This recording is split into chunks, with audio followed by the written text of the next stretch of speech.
Hello all, welcome to this video where today we shall talk about inflation. There is hardly a thing or commodity whose price has not gone up in the recent times. Rise in prices has become a common feature in India and people are reconciled to this fact. There are various factors that contribute to the rise in prices.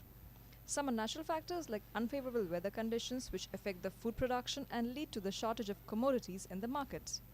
With more money chasing fewer goods, the prices take to the wings. Compounding this natural problem, there are other man-made problems like hoarding which contribute to the escalation of prices. The moment the trading community senses a shortage of certain commodities or products, especially the essential commodities, they resort to large-scale hoarding. They release the hoarded commodities after escalation of the prices and make a neat margin over their investment in the hoarded commodities. Though the government has the necessary powers to check hoarding, it does not have the necessary manpower to contain despicable acts like hoarding. Apart from the natural factors and the man-made factors like hoarding that add to the rise in prices of inflation, the government too contributes its bit to the escalation of prices by imposing higher taxes on raw materials and finished products.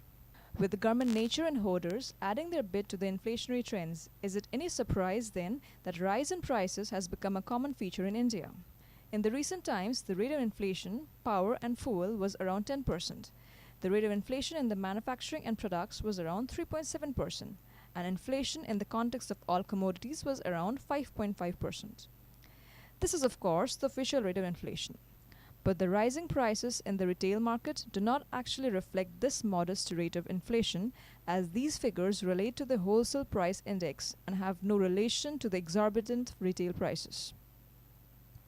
It is the responsibility of every nation's governance that it keeps a close check on the rising inflation to make sure a healthy and easy lifestyle for the citizens of the country.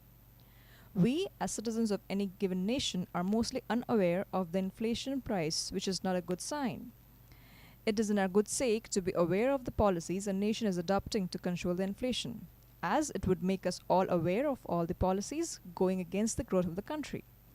An inflation rate of 2 to 3% is beneficial for an economy as it encourages people to buy more and borrow more, because during times of low inflation, the level of interest rate also remains low.